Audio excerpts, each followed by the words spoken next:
starts recording, then we'll start talking about this one. And I can edit it together. It says recording in the corner there. Okay.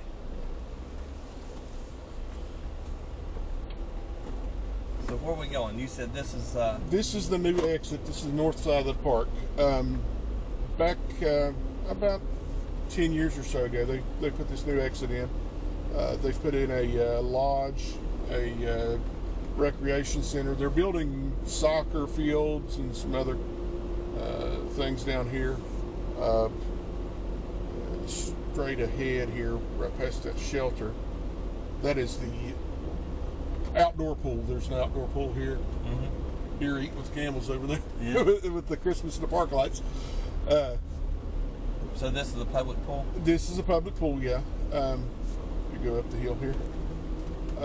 Of course, speaking of Christmas in the park, they November 25th through the end of the year, they have hundreds and thousands of Christmas lights.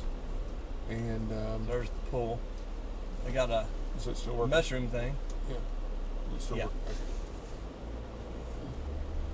And there's basketball courts and a miniature golf course over there as well on the other side of the pool here. It's a steep grade.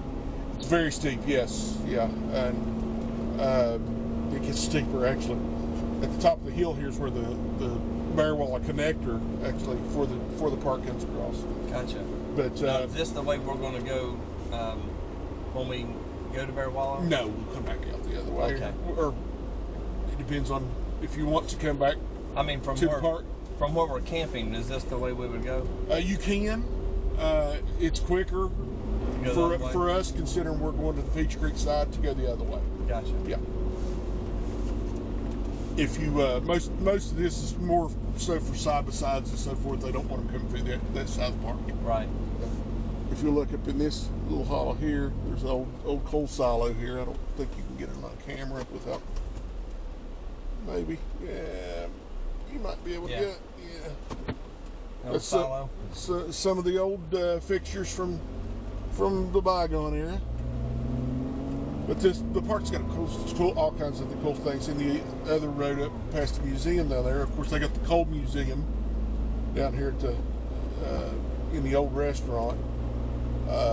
They've got on the other side. They've got a little wildlife zoo. They've got used to have some bear and local animals and stuff in there. So I'm not sure this time of the year what they've got.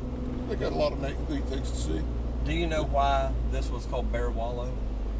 I do not.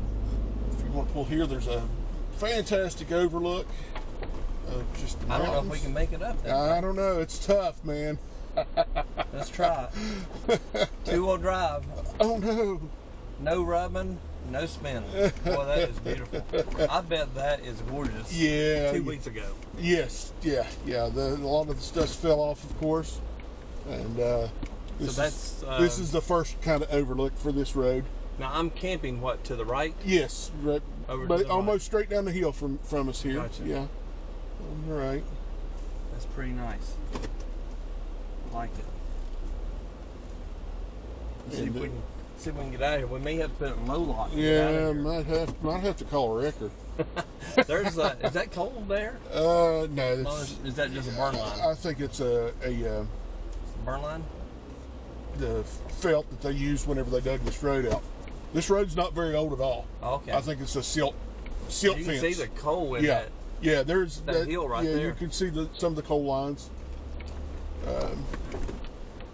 We would go to Bearwallow. I'll show you some of the coal techniques over there. As far as I'm aware, where the trailhead's at over there was called Bearwallow Holler.